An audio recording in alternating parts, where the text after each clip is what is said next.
इस सारी सृष्टि में केवल दो अधिकार हैं, एक हमारी गुरु सत्ता और दूसरी मातृ सत्ता। इसके अलावा किसी सत्ता नहीं है।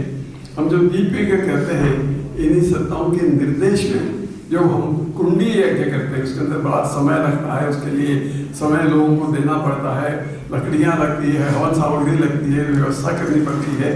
ये दीप यज्ञ गुरु ने कहा कि बहुत संक्षिप्त वही पूरे यज्ञ के जो लाभ है आपको इस यज्ञ से मिल सकते हैं।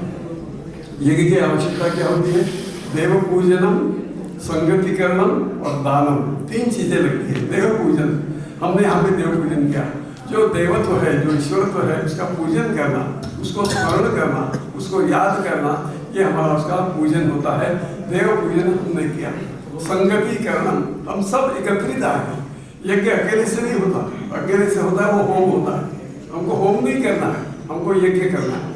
यज्ञ के लिए हमको जितने ज़्यादा लोग आएंगे उतना, ऐसे सामान्य यज्ञ के अंदर ऐसे कितने लोग आते हैं? कुंड के लिए 10 आदमी बैठते हैं कुंड के पास, तो 3, 4, 5 कुंड में तो 50-60 आदमी। यहाँ पे 200 आदमी, 300 आदमी खड़े हैं और एक साथ यज्ञ की आप लोगों ने लाभ नहीं मिला है। और यही दीप यज्ञ की महत्ता है। देव पूजन, संगति करना और दानम। दानम आपको कुछ न कुछ देना है। आप मनुष्य हैं तो आपको दूसरों के लिए कुछ सोचना चाहिए, परहित के लिए सोचना ये यज्ञ की मूल प्रवृत्ति है। ये आप दूसरों के बारे में सोचेंगे, परहित के बारे में सोचेंगे तो यज्ञ की पूर्णाहुति होती है। वैसे आप लोग क्या करते हैं?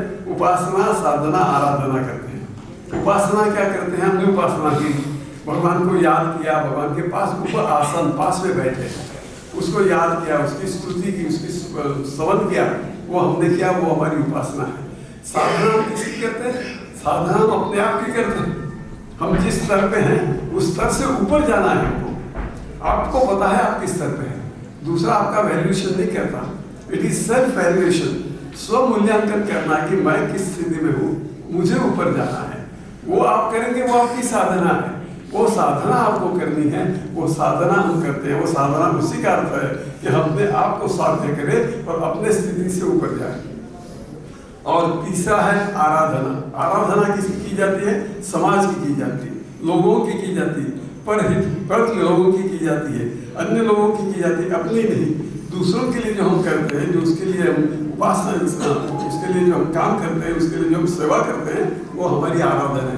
तो उपासना, साधना, आराधना, इसका बेस, इसका मूल हम दीप यज्ञ बोलेंगे। दीप यज्ञ आपने देखा कि इतने 200-300 लोगों का आपका 12 घंटे का आहुति हो गया। इसके अंदर एक है human philosophy is everywhere common. बड़ा यज्ञ हो, 1000 कुंड का हो, चाहे 10 कुंड का हो, चाहे 1 कुंड का हो, चाहे दीप यज्ञ हो, philosophy of life is there. आप क्या कहते हैं? इदम गायत्री इदम नमो। ये गायत्री का है, ये सद्बुद्धि का है, ये मेरा नहीं है, मेरा नहीं है। ये हमारे जीवन की फिलोसॉफी है। आज हम लोग थोड़े से भटक गए हैं। हम ये कहते हैं ये मेरा है, वो मेरा है, वो मेरा है, तेरा भी मेरा है, उसका भी मेरा है, सबका मेरा है। और ये हमारी फिलोसॉफी होती जा रही है। हमको उसको बदलना चाहिए। और इदम नमः का भाव आप चाहे किसी भी यज्ञ में जाते हो, जब आहुति देते हो तो आप यही कहते हैं इदम गायत्री इदम नमः, इदम भास्कराय इदम नमः। जिसके लिए आहुति देते हो, उसके लिए आप समर्पित करते हो, ये मेरा नहीं है। ये भाव हमारे अंदर विकसित होना ये आवश्यक है। तो वो भाव हम इस दीप यज्ञ में करते हैं और बहुत थोड़े समय में वही सारे लाभ आपको यहाँ पे मिलते हैं। चाहे हम जितने कुंडी यज्ञ करें, आप लोगों का उतना समय भी जाता है, बचता है। जिनको जल्दी करना है, लाभ आपको उतने ही मिलेंगे जितनी आपकी भावना इस यज्ञ के प्रति समर्पित होती है। जितने आप इसके साथ जुड़ जाते हैं, उतने ही लाभ आपको प्राप्त होते हैं। ये आप अनुभव से जानेंगे। ये अनुभव आपको आएगा कि वस्तुतः दीप यज्ञ में कहीं दीप यज्ञ हो रहा है, हम लोग जाके अंदर उपस्थित हो गए और दीप यज्ञ व्यवस्थित होता है तो सारे लाभ आपको मिलते हैं। आपके मन के अंदर विचार भी आपके पवित्र होते हैं। आपको लगता है कि आज मैंने कुछ देव कार्य किया। हम काम करते हैं लेकिन देव कार्य नहीं करते। ये देव कार्य है। ये देव कार्य करने की कुंडी यज्ञ करो, चाहे यज्ञ करो, चाहे दीप यज्ञ करो, देव कर्म है, इसको हम करते हैं, इसी का लाभ हम सबको मिलता है। आप सब लोगों ने समय निकाल कर विवेक में आप सब लोग उपस्थित है, आपका बहुत बहुत हमने ऑर्डर किया। आपको हम चाहते हैं कि आप लोग इस पद्धति को अपनाएं, इसको जाने, इसकी फिलोसॉफी को जाने, उसको अपनाएं। Principles are important, not the act. तो हमको ये देखना है कि इसके पीछे की भावना क्या है, हमारे विचार क्या है, गुरुदेव ने सिद्धांत क्या दिए हैं और हमको क्या करना चाहिए। ये आप साथ देंगे तो आपकी साधना पूरी हो जाएगी, आपकी उपासना हो ही रही है और आप आराधना करने वाले हैं, करते ही हैं। तो आपकी उपासना, साधना, आराधना होकर आपका स्थूल शरीर, सूक्ष्म शरीर और कारण शरीर तीनों मुक्त हो जाएंगे, ऐसी मैं कामना करता हूँ। तो अपने वाणी को विराम देता हूँ। ओम शांति शांति शांति। बहुत बहुत धन्यवाद आदरणीय विषय। आइए अब शांति विसिंचन का क्रम संपन्न करें। सभी के ऊपर शांति की वर्षा हो रही है।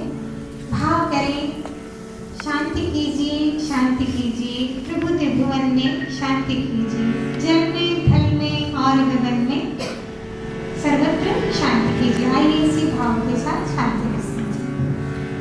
ओम देव शांति अंतरिक्ष शांति पृथ्वी शांति शांति रोषधयः शांति वनस्पतयः शांति विश्वे देवाः शांति ब्रह्म शांति सर्वं शांति शांतिरेव शांति सामा शांतिरेधि।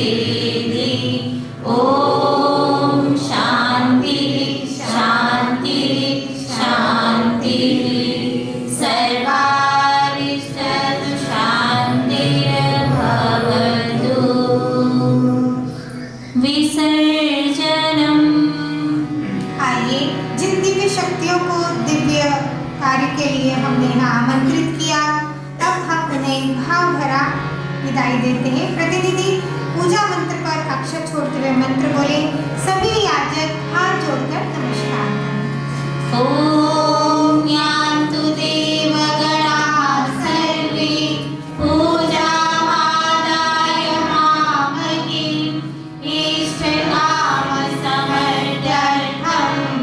पुनरागमनाय च पुनरागमनाय च। जय घोष। बोलिए गायत्री माता की जय, यज्ञ भगवान की जय, वेद भगवान की जय, भारतीय संस्कृति की जय, भारत माता की जय। एक बनेंगे, हम सुधरेंगे, हम बदलेंगे, विचार क्रांति अभियान, सफल हो सफल हो सफल हो। ज्ञान यज्ञ की लाल मशाल, सदा जलेगी सदा जलेगी। ज्ञान यज्ञ की ज्योति जलाने, हम घर घर में जाएंगे, नया सवेरा नया उजाला, इस धरती पर लाएंगे, नया समाज बनाएंगे। नया जमाना लाएंगे। जन्म जहाँ पर, हमने पाया, अन्न जहाँ का, हमने खाया, वस्त्र जहाँ के, हमने पहने, ज्ञान जहाँ से, हमने पाया। वह है प्यारा, देश हमारा, प्यारा प्यारा। देश हमारा। देश की रक्षा कौन करेगा? हम करेंगे, हम करेंगे। युग निर्माण कैसे होगा? व्यक्ति के निर्माण से, माँ का मस्तक ऊंचा होगा। त्याग और बलिदान से, नित्य सूर्य का ध्यान करेंगे। अपनी प्रतिभा प्रकट करेंगे। मानव मात्र, एक समान, जाति वंश सब, एक समान, नर और नारी, एक समान। नारी का सम्मान जहाँ है, संस्कृति का उत्थान वहाँ है। जागेगी भाई जागेगी। नारी शक्ति जागेगी, अरे जाग गई भाई जाग गई। नारी शक्ति जाग गई। धर्म की, जय हो, अधर्म का, नाश हो, प्राणियों में, सद्भावना हो, विश्व का, कल्याण हो। हमारी युग निर्माण योजना, सफल हो सफल हो सफल हो। हमारा युग निर्माण सत्संकल्प पूर्ण हो